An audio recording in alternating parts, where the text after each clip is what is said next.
Takeaway Chinese, where you can take some Chinese away and experience progress day by day. Takeaway Chinese, we will promise you a difference.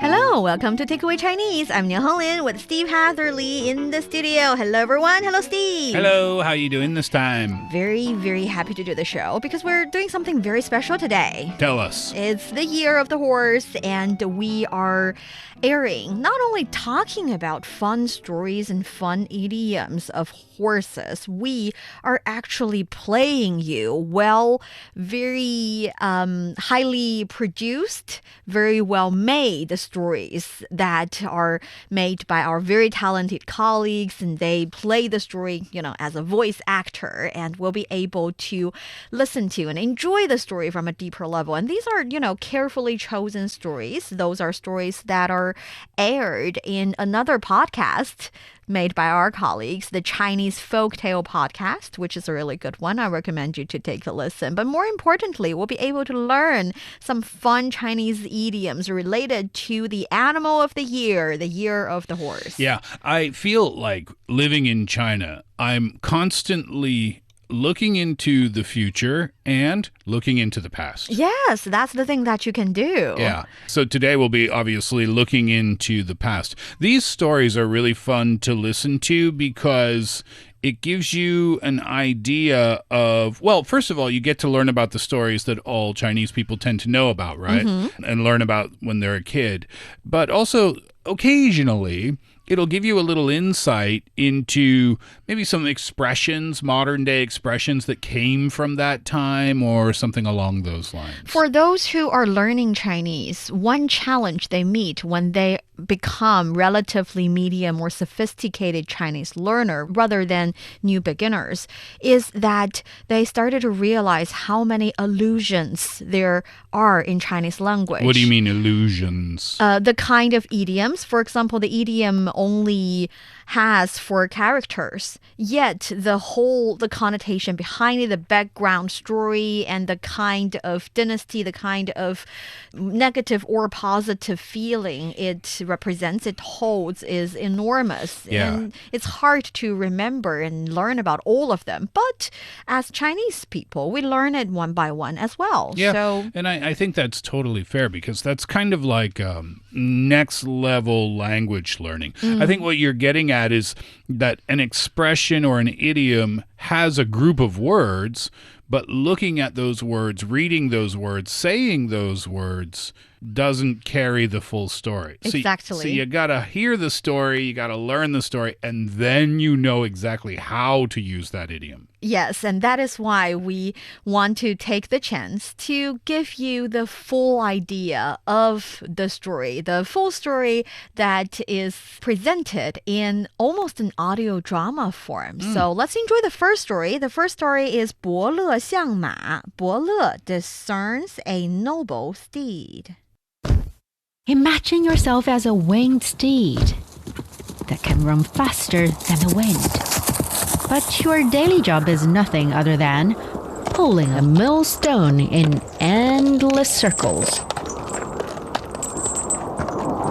You're tied up on a farm? Who would know your true talent? What a frustrating life that would be.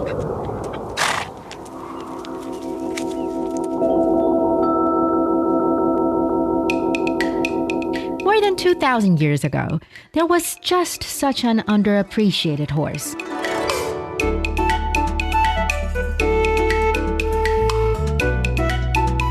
It might have looked skinny, didn't eat much, but it could run 1,000 li a day without tiring. That, by the way, is about 500 kilometers. Okay, maybe not literally, but the point is, the horse was born a genius as far as horse talent went. But no one knew.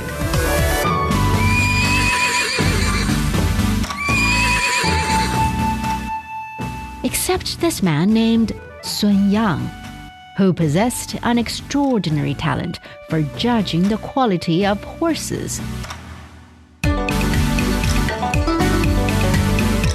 In Chinese mythology, the immortal, believed to govern the heavenly steeds, was named Bo Le.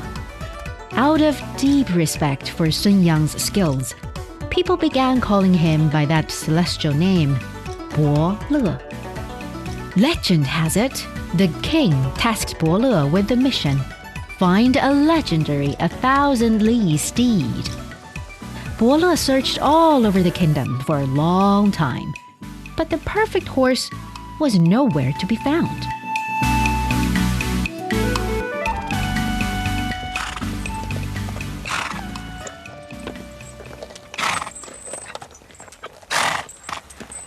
One day, Bo Le saw a sweating horse struggling up a steep hill, pulling a heavy load. As bony as it was, the moment he took a closer look, he knew. This was no ordinary horse, but a 千里马, 1,000-mile horse. Bo Le jumped off his cart and, overwhelmed with emotions, grabbed the saddle and cried. The horse, sensing a kindred spirit, lowered its head and snorted, and then lifted it and neighed loudly, not in pain, but in recognition. In that instant, Bo Le and the horse understood each other. And this moment wasn't just captured in a legend. More than 1,000 years later, a Tang Dynasty writer named Han Yu wrote about it in an essay called 马说, on horses, in which he said, only when there is Bo Le can there be 1,000-mile horse. Because here's the truth. Great horses are everywhere, but experts with the eyes to see them are few. Han Yu went on to say, even a legendary horse can end up pulling carts, stuck in a stable, or working itself to exhaustion. Not because it isn't fast enough, but because no one understands what it's truly capable of. A 1,000-mile horse needs proper food, proper guidance, and trust. Treat it like an ordinary horse, and it will never run 1,000 miles. Then people sigh and say, there are no great horses left. But Han Yu asks, is it really the case that there are no great horses? Or is it that we don't know how to recognize them? The story of Bo Le gives us our first piece of ancient Chinese wisdom. True talent needs an appreciative eye to be discovered. So whether you are a horse or a Bo Le, this story asks one simple question. Are you running at your true speed? And just as important, are you helping others unleash their true potential?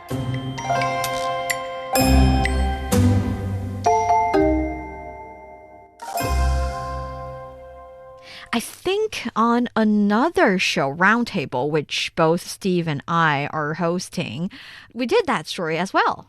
We did. We did it a little differently, but yet very similarly. We kind of dramatized the story a little bit more and maybe added some extra details. But this one is quite accurate. Yeah, maybe. Historically. Yeah, exactly. Well, we kind of threw history out the window just a little tiny bit for our show's purposes. A bit fun. Yeah, so Bo Le was this character that was known, this man, that was known for his ability to see the talent in a horse. In a horse. Specifically. Yes, but when the idiom started to evolve, of course, it's talking not about just horse. It's talking about being able to see the talent in someone.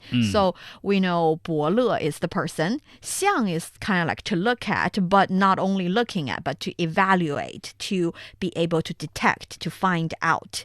And Ma is horse. Yeah. So Bo Le Xiang Ma is 伯乐 detecting or finding out the best horse, even though it doesn't look like one from other people's perspective. 伯乐 sees the talent. So in modern days, I think the most common way of using this term is to say that 你是我的伯乐。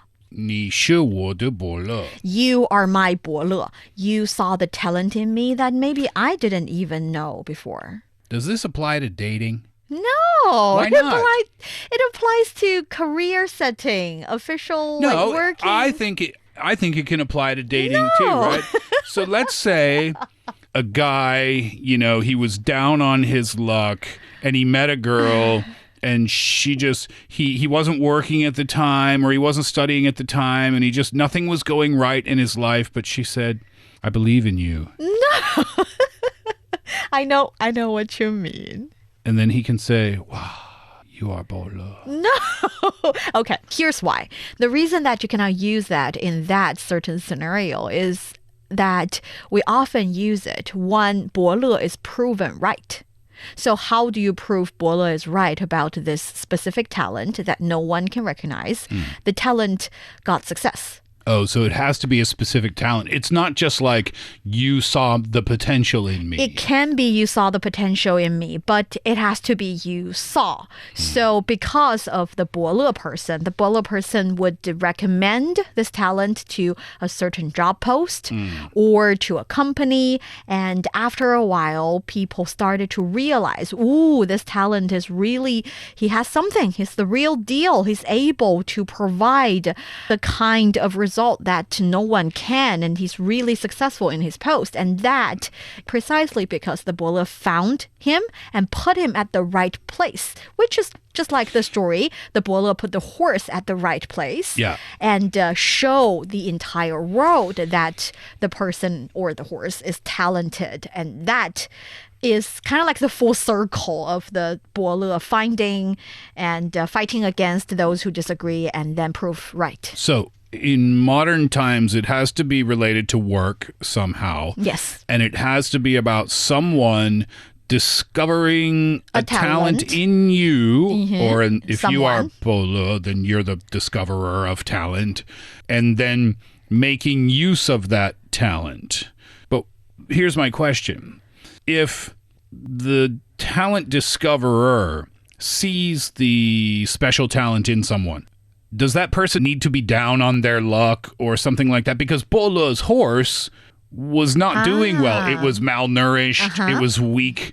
So does that mean still in modern times, the employee has to be, I don't even know what the example would be like, unmotivated or not performing well, but the boss still sees that talent inside them? Or somehow like that, yes. Okay. Or maybe this person is just mediocre, but the 伯乐 found out what's valuable in him or her, and then they got hugely promoted and very successful. So there has to be that drastic difference between now and then. Have you ever been a 伯乐? And have you ever had a 伯乐 in your life? Two-part question. I don't think I have been a 伯乐 just yet, but I definitely wish to be in the future because it's always nice to help someone young and help them find their way to success. And yes, definitely, I think my mentor can be my 伯乐. Oh, you're welcome. So I think I do not have to ask you. Yeah, I guess that's kind of the English equivalent, right? Is it? I don't know, to say that you're a mentor to someone or a mentor, you have a mentor. I think it's a little bit different because having a mentor, it's not about discovering a hidden talent. More like cultivating, nurturing exactly. it. And the thing about 伯乐, the both fortunate and unfortunate thing about 伯乐 is that when he is really good at finding out the talent from each and every distinct individual, his son was not that good. Yeah, that story. He brought home a frog, a toad. A toad. Right? Let's listen to that story. Let's listen to 按图索骥. 伯乐 son looks for a steed with a picture.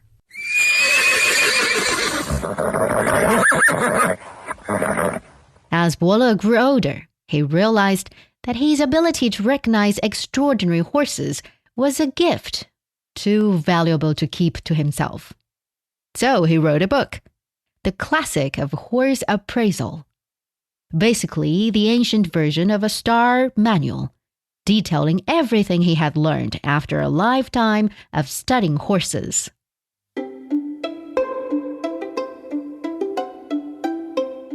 It is said that a 1,000-mile horse has a high, broad forehead, bright and alert eyes, strong and well-shaped hooves. Each detail matters. His son got this treasure book and was super excited. Eager to find a winged steed himself, he searched strictly according to the illustrations, checking off every feature. And guess what he found? Out of all the creatures he came across, he found a toad. He rushed home joyfully and told his father, "I found the super horse. Its forehead is prominent. Its eyes are bright. Only that its hooves aren't quite right." Bo took one look and didn't know whether to laugh or cry. Finally, he said, "Well, this horse loves to jump too much. You'll never be able to ride it." This story gives us our second key of wisdom. Be flexible. Think beyond the obvious. Bo's book was a summary of his experiences, but the real world is complex and constantly changing. Rigidly following stereotypes without adapting to reality can lead to laughingstock moments like mistaking a toad for a steed. That is a sad story. What's the message of this story? The message is that the map might be the same, but you have to adjust your tactic, adjust your strategy based on the real situation. Oh, see, that's a different message than I got. What was the message you Sometimes your kids are dumb. Have another one, I guess. That is Better luck next time. That's a good message too, but not the message the idiom tries to send. Yeah. I mean, just strictly, jokes aside, strictly following the instructions of the book, Bo's son did what was told.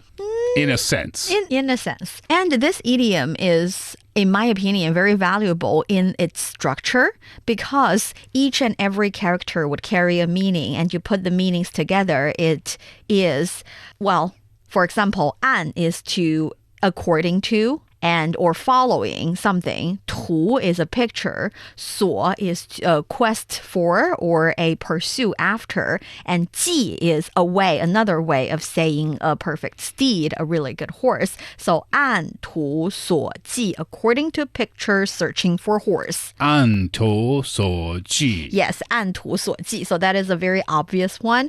And for idioms like this, if, for example, you're learning and you saw 4 characters, you understand perfectly what each and every character means, but putting together, you cannot quite grasp the meaning of it.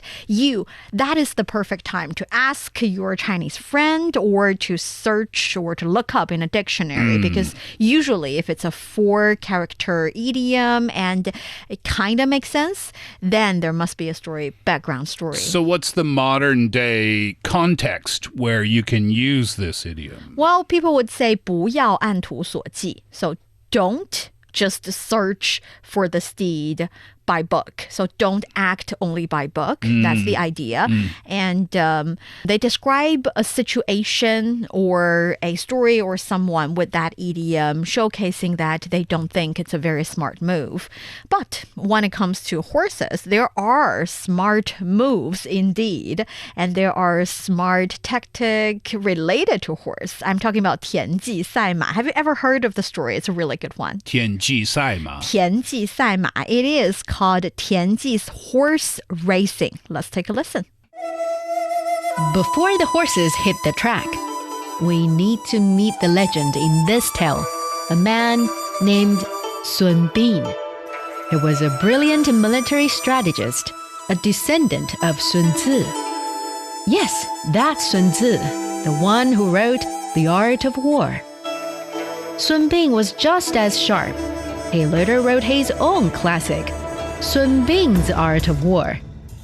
Strategy was his superpower, and let's see how he used it to help his boss win a horse race. His boss, Tian Ji, was a high-ranking general in ancient China, and he loved horse racing. But the problem was, he kept losing. To help his boss, Sun Bing watched a few races. And it didn't take long for him to figure something out. He saw the same pattern every time. 3 horses on each side. A top tier, a mid-tier, and a lower tier one. The opponent's horses were slightly better in every category. Race straight up, Tian Ji would lose every single race. Game over.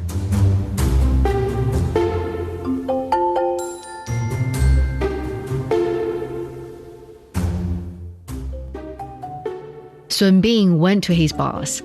Forget matching the best with the best, he whispered. Let's play the game differently. And his winning strategy involved losing first.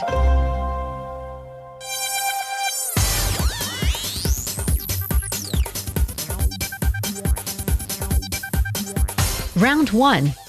Race Tian Ji's slowest horse against the competitor's fastest horse. Result, a deliberate, crushing loss. Race 2. Race Tian Ji's best horse against the competitor's second best. Result, a solid win.